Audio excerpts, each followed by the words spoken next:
canke mwaramutse bivanye naho mutwumva muherereye. Iyi ni Radio Peace FM ijwi ry'ugwaruka, mushobora kuyumva amasaha 28 kuri 28 muciye kuri wezi 3 akaburungu Radio Peace FM akaburungu.com. Amakuru mu rurimi rw'ikirundi muyumva kuva ku munsi wa mbere gushika ku wa gatanu. Turi ku munsi wa kane w'igenekerezo rya 15 Ruhuhuma umwaka wa 2024. Amakuru y'uno munsi ashamikiye kuri zino ngingo zikurikira.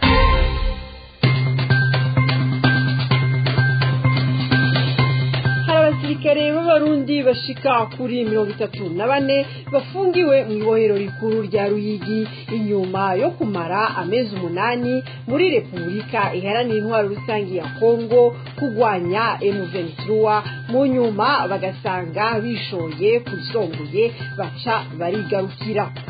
Floriane Irangabiye sentare yagorobeje yemeza ko azofunga imyaka 10 ni mu gihe abaharanira agateka kazina muntu bari bashimye ingingo iheruka yo gutangisha amande abamenyesha makuru mu gishingo cyo gufungwa, bakaba bari biteze ko azoca arikugwa. Nayo mu ntara ya Ngozi abo mu bwoko bw'abatwa ngo ntibijukiye kwandikisha abana babo mu bitabo ndangamuntu, bavuga ko batabitahura. Amakuru twabateguriye saya gusa tubafitiye n'ayandi avugwa mu bindi bisata. Gumana na jewe Jean d'Arc Gikundiro ngirende yabashikirize, nkabandi ko ndafashwa na Chanel Ntiyaririzwa mu buhinga bw'ivyuma. Twese hamwe tubahaye ikaze.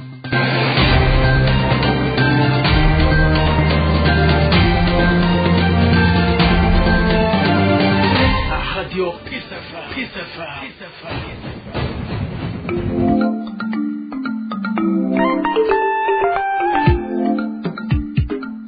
Kera baparite gutu bavuga bati ubugabo burihabwa. Erega n'ubu bugabo burihabwa kandi abarundi bazohaguruka bavyankegareho. None ntubizi ntiwabivuze wewe wenyene.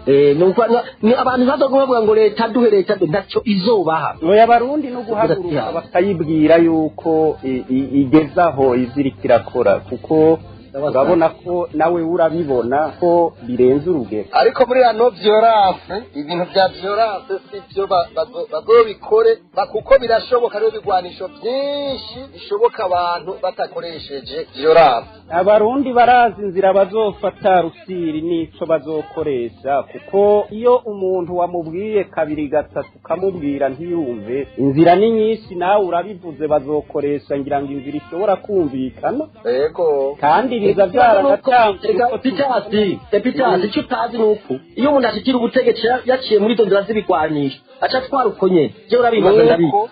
Je urabibaza ndabizi.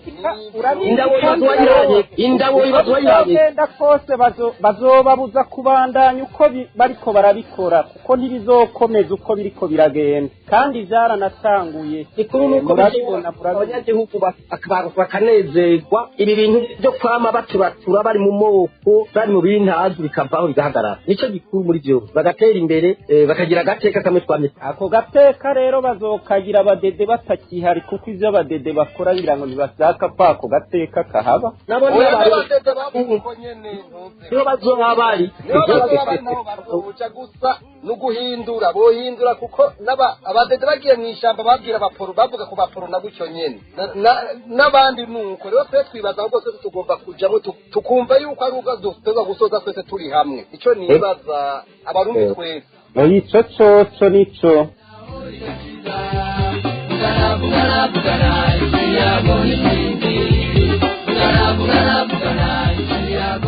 Umumenyeshamakuru Floriane Irangabiye asanzwe ari mwibuye sentare yemeje burundu ko afungwa imyaka 10 ku muhingamo wo kuri uyu wa kane igerekerezo rya 15 Ruhuhuma umwaka w'2024. Ibi bikaba bibaye mu gihe hari hitezwe ko ashobora gutezurirwa canke akarikugwa, ariko sentare ikaba yemeje iyo myaka 10. Ivyo biruko mu gihe leta yandayishimiye Varisito yaheruka kwemeza ko abamenyesha makuru bagiye kuza baratanga amande mu kiringo co gufungwa. urunani rw'amashirahamwe afasha abakozi Overseas Recruitment Agency Association of Burundi ORAB baja kurondera ubuzi mu bihugu vyo hanze cane cane mu bihugu vy'Abarabu rwaratunganije uruganda rw'iminsi 2 kundwi iheze mu gisagara ca Bujumbura. Abitavye ubwo ruganda bakaba barahanahanye ivyiyumviro bongera bigira hamwe gutunganya neza inyigisho z'ururimi rw'Icarabu hamwe no gutunganya ibindi vyankenerwa umukozi akenera ashitse muri ivyo bihugu vy'Abarabu. Abitavye urwo ruganda bahurikiye mu mashirahamwe 26 barakengurukiye ORAB yatunganije urwo ruganda kuko bizotuma batunganya inyigisho zimwe mu kwigisha ururimi rw'Icarabu kandi bakazokora ico biyemeje atagasobwa. Nari nabibabwiye abandi basoda 34 barafunzwe kubera banse kurwana na M23 mu ntara ya Ruyigi. Aba basoda 34 bafungiwe mu ibohero rikuru rya Ruyigi bari barungitswe muri Kivu ya ruguru mu buseruko bwa Repubulika Iharanira Intwaro Rusangi ya Kongo kwitegeko ry'umukuru w'igisirikare c'u Burundi FDNB muri Kigarama umwaka w'2020 na gatatu. Banse kugwanya M23 none mu vyaha bakwirikiranwa ko harimwo kugumuka. Viator Tori Haragiramu. Abo basirikare bafunzwe bava mu makambi atandukanye bahagaritswe ku itegeko ry'umukuru w'ibiro bikuru vya gisirikare kuwa 9 Kigarama mu mwaka uheze nk'uko abaduhaye amakuru babivuga. Bamwe muri bo batanguye gufungirwa mu gasho k'igipolisi ca gisirikare i Bujumbura ku mugwa mukuru w'ubutunzi. Abandi bajanywe mu busho amakambi y'igisirikare ya Mujejuru intara ya Cankuzo ku Muzinda mu ntara ya Bubanza mu burengero bw'igihugu. Bose bamazeyo ukwezi kurenga nk'uko bivugwa n'abegereye iyo dosiye. Bashitse mu Burundi kuri uyo wa 9 Kigarama umwaka w'2023 baciye bambugwa ivyo bari bafise vyose, amatelefone n'amafaranga. Amakuru dufise avuga ko bamwe baborejwe n'igufa. Amakuru dukura mu ibohero rikuru rya Ruyigi, abo basoda 34 harimwo ibisongerezi 3, abandi bakaba abasoda bato bato basambishijwe n'abacamanza b'abasirikare bavuye Bujumbura muri sentare ya gisirikare. Biboneka ko bategerezwa kuzofata ingingo yo kubagumiza mu munyororo canke kubarekura. Bamenyeshejwe ko bagirizwa kugumuka no kwanka amategeko yo kuja mu ntambara nk'uko amakuru abisigura. Abo basirikare bari bamaze amezi arenga 7 ku butaka bwa Kongo banse kuja hamwe n'abasoda ba Kongo, bavuga ko ico gikorwa ca gisirikare kirimwo ibitumvikana na gatoya kandi ko leta ibihakana hagize uwupfirayo. Bakemeza kandi ko batabemera kugwana bambaye umwambaro w'igisoda c'u Burundi. Ikirenzaho nta rupapuro rwerekana ubutumwa bagiyemo canke agashiruka bute kuri ico gikorwa nk'uko bidoga babivuga. Bemeza ko vyose ari gipfungu gusa n'abasirikare bagizwe imbohe n'umuhari M23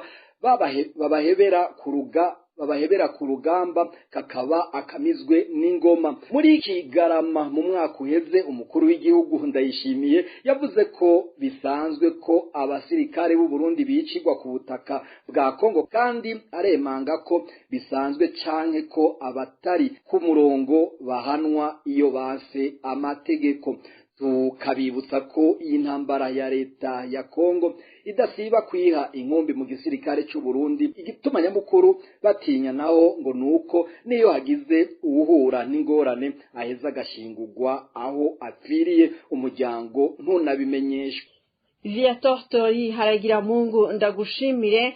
Kuri uno munsi wa kane igenekerezo rya 15 Ruhuhuma umwaka w'2024 niho ibanki KCB Bank Burundi yaha impamya bushobozi abagera ku 111 bari bamaze amezi 6 mu nyigisho zo kwitunganyiriza imigambi biciye mu myuga yo gushona, kubaka, gusudira, ibijanye n'umuyaga nkuba n'ibindi. Karakanyamuneza kuri abo bigishwa nk'uko vya byashikirijwe na Aime Fortune Ndayikengurukiye yaserukiye abandi. Nibirori vyabonetsemwo abajejwe ibisata bitandukanye biri mu gwaruka. Uwaserukiye ubushikiranganje bujejwe ugwaruka umuyobozi mukuru Samuel Niyubahwe yibukije abari ngaho ko ibice 60% by'abene gihugu arugwaruka ko leta atakazi ifise ko kubaha. N'umuyobozi mukuru wa KCB Bank Burundi Masika Mukure yakeje ubwo gwaruka aca abatera kamo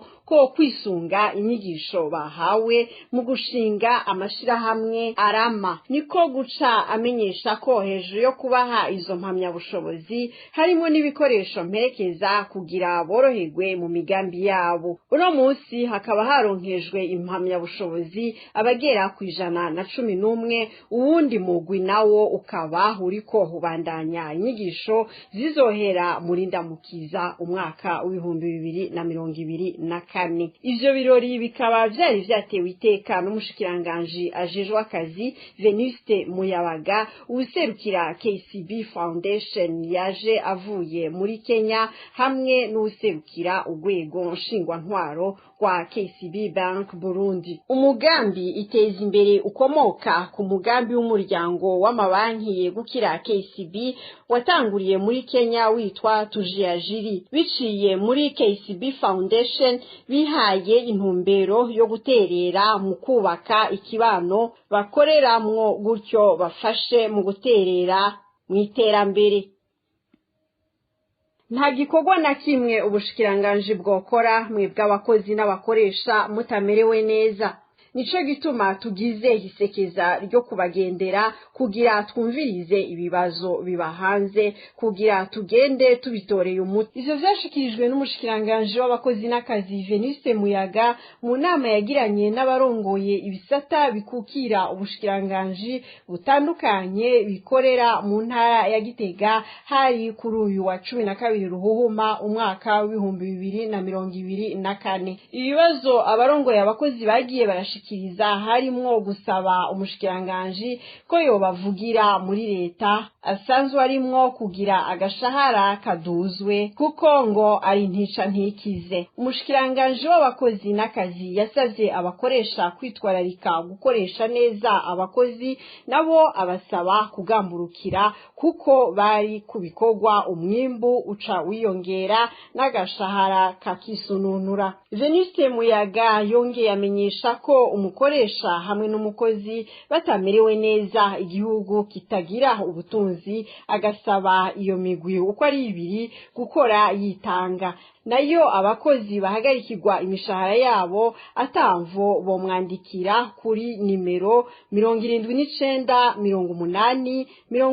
79809041 ashobora gutora umuti atawurinze gufata amatike arondera umushikiranganje. Mu ntara ya Ngozi abatwa ntiberekwa kwandikisha abana babo mu bitabu ndangamuntu. Umugenduzi w'igisata c'inyandiko ndangamuntu mu ntara ya Ngozi Atanaze Kibinakanwa yemeza ko bimaze kwibonekeza ko abatwa batitaho kwandikisha abana babo mu bitabu ndangamuntu. Ingaruka yo kutandikisha umwana nk'uko abandanya bisigura nuko bituma umwana atagira uburenganzira bwo kuvugwa kwa muganga canke kwiga. Ikindi naco ngo umuntu wese atanditse mu bitabo ndangamuntu ngo ntashobora kugira ubwene gihugu. Kubw'ivyo asaba abatwa ubwabo gutahura akamaro ko kwandikisha abana babo kugira babeho nk'abandi. Kubw'ivyo agasaba abatwa ubwabo gutahura akamaro ko kwandikisha abana babo kugira babeho nk'abandi barundi bose. Abajeje intwaro nabo abasaba guhimiriza abatwa ko bategerezwa kwandikisha abana mu bitabo ndangamuntu. Ivyo abishikirije mu gihe buramatari w'intara ya Ngozi yaheruka gutanga ikigongwe c'ikivunga co kwandikisha abana bose bacerewe kandi ataco basabwe, aho ico gikorwa carangiye mu ntara yose ya Ngozi handitswe abana bababa 18,000.